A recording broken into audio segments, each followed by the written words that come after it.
Hey, BQuest! Where does trash go?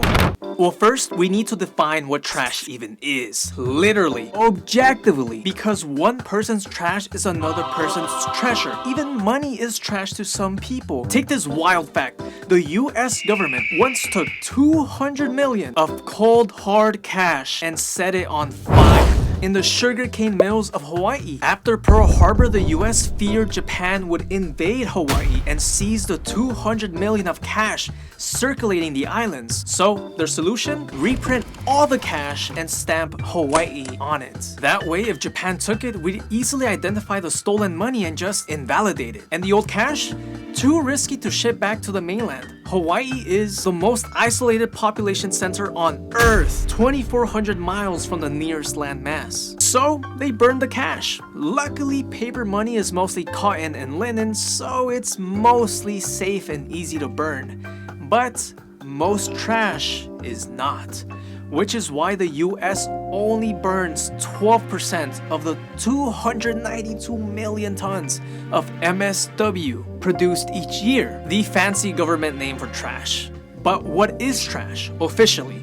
The EPA defines trash as anything we throw away after we are done using it, like tires, food scraps, broken electronics, and to my mom, my Beyblade collection. But wait, there's more trash that doesn't make the official list, like construction debris, industrial waste, sewage. That's all handled separately by different landfills or wastewater treatment plants. 14% of MSW, about 42 million tons, gets composted and turned into fertilizer or animal feed. And surprisingly, only 24% of all trash gets recycled, leaving a crazy 145 million tons, half of all trash, going straight to landfills. So when the magic truck grabs your trash, it might swing by a sorting facility, but odds are it's going straight to a landfill. If you're ever in need of a romantic date idea, there's a website you can explore to look up your nearest landfill. However, a landfill isn't what you think it is. Stick around to find out. But first, what happened before garbage trucks and landfills? Trash didn't magically disappear like it does today. It piled up. Rotting food, dead animals, poop, mud, rats. The streets were less walkways and more biohazards. So be seriously grateful for sanitation workers. And founding father, Benjamin Franklin. He was so disgusted by the filth of Philadelphia, he declared independence from garbage and helped establish America's first street cleaning service, because before revolution came sanitation. Throughout history, no one really knew what to do with trash. Even the ancient Egyptians just yeeted their garbage into the Nile River. And the French, they would just chuck out their waste, their poop, out their windows onto the streets. That's where the phrase, the loo, is believed to originate from.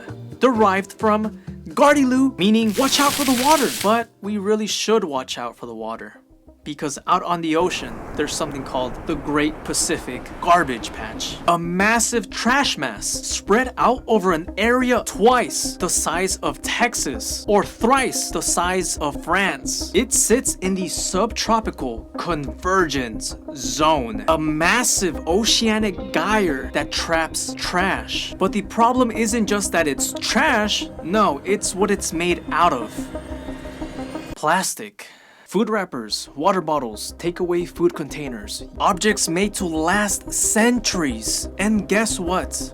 We produce over 400 million metric tons of plastic every year. That's the weight of the human race every single year. Over and over and over.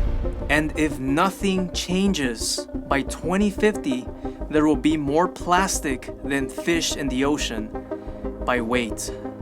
And the worst part, plastic doesn't go away. It just breaks down into smaller, sneakier pieces. Microplastics, nanoplastics. And where do those end up? Inside us. Study after study shows we're being contaminated by microplastics. Our blood, our reproductive organs, and recently, even our brains. Becoming infused with the very debris we create. So what if we just bury it? Don't let the plastic break down. Problem solved. Well, that's already what we do.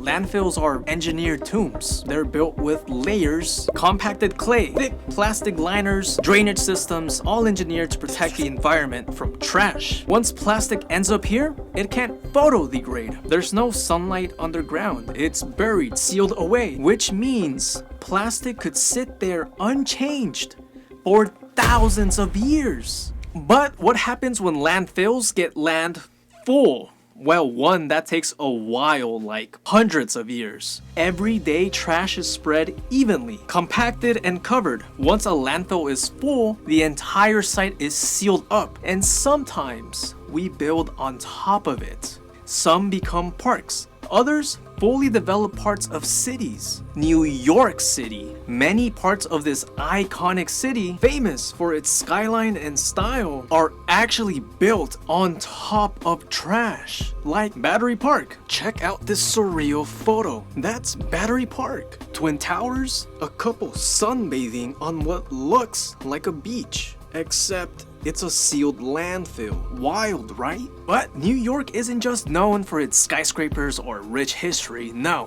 it's also known for its dog-sized rats. But Florida is known for its human-sized mouse. Mickey Mouse.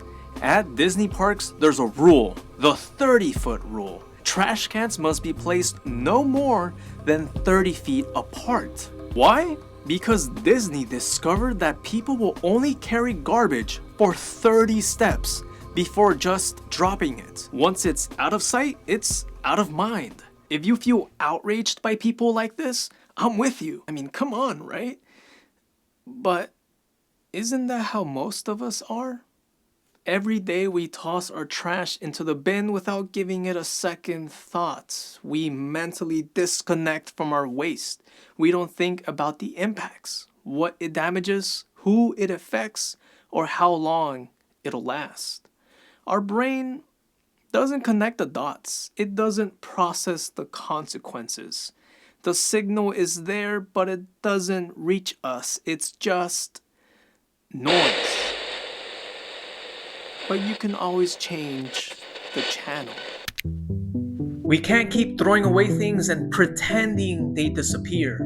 They don't. Not anymore.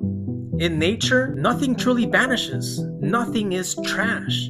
Everything becomes something else. Even the sands of the Sahara Desert traveled thousands of miles to fertilize the Amazon rainforest, supplying nutrients that help sustain one of the most biodiverse ecosystems on Earth. Our choices don't just float away, they settle, they transform, they come back to us. Microplastics aren't just in our oceans or in our wildlife anymore. They're inside us. We can't change the whole world, but we can change our world by rethinking what we use and reducing the plastic we consume. So next time you reach for that plastic container or that fast fashion item or a disposable anything, ask yourself, is this necessary? Is there a better alternative? Because we only get one Earth, and with that, one life. So let's not waste it. Thanks for watching.